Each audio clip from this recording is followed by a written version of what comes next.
চায়নায় এসে প্রায় 15 লক্ষ টাকা নষ্ট করার পরে আপনাদের একটা সদ্বুদ্ধি দিই। হ্যাঁ, আপনারা যারা ট্রাভেল ট্যুরিজম কোম্পানির সাথে এসে চায়না ট্যুর করার প্ল্যান করতেছেন, বিজনেস ট্যুরের নামে জাস্ট ট্যুর করে যেতেছেন, আমি শুধু তাদেরকে বোঝাই, কোথায় আসেন দেখেন, এই যে এই মার্কেটটা চিনেন কিনা, যারা আসছেন এর আগে, আপনাদের ট্যুরিজম কোম্পানি না এই ধরনের মার্কেটে এনে ছেড়ে দেবে, বলবে পাইকারি মার্কেট। তারপরে আমার এই যে এই পাশে দেখেন, এই পাশে একটা মার্কেট আছে ইলেকট্রনিক্স মার্কেট বলে, আপনাদের এই ধরনের মার্কেটে এনে ছেড়ে দেবে।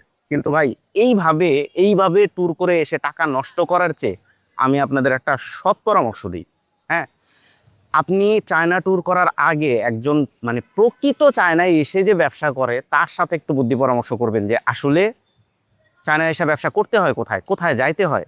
সত্যি কথা বলতে সরাসরি ফ্যাক্টরি অথবা ফার্স্ট হ্যান্ড পার্টির সাথে যদি আপনি বিজনেস না করেন, তাহলে কিন্তু চায়নায় এসে আপনার পুরা যে এই যে 1 লাখ 1.5 লাখ টাকা যে খরচ করলেন, এটা পুরাটাই আপনার জলে যাবে। সো বিজনেস যদি করতে চান, আপনাকে বিজনেস ম্যানের সাথে বুদ্ধি পরামর্শ দিয়ে আপনাকে জানতে হবে। আমিও যখন চায়না প্রথম ট্যুর করছি কোনো একটা কথিত খুব সুনামি ট্যুরিজম কোম্পানির সাথে, তারা বিজনেস ট্যুরের নাম করে আমাকে 7 দিনের জন্য এই চায়না নিয়ে আসছিল।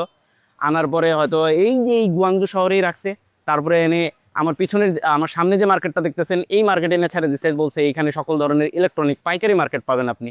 ঠিক আছে, তো মজার কথা, প্রথম প্রথম যখন আসছি তখন আমার কাছে মনে হয়েছে বাহ, ভালোই তো, এখানে অনেক কম দামে জিনিস পাওয়া যায়। কিন্তু ভাই, আবার এই যে এই মার্কেটটা দেখেন, এই মার্কেটে নিয়ে এসে বলছে যে সকল ধরনের ইলেকট্রনিক্স, ল্যাপটপ এবং হইতেছে গিয়ে মোবাইলের সেকেন্ড হ্যান্ড মোবাইলের পাইকারি সোর্স আছে এই জায়গায়।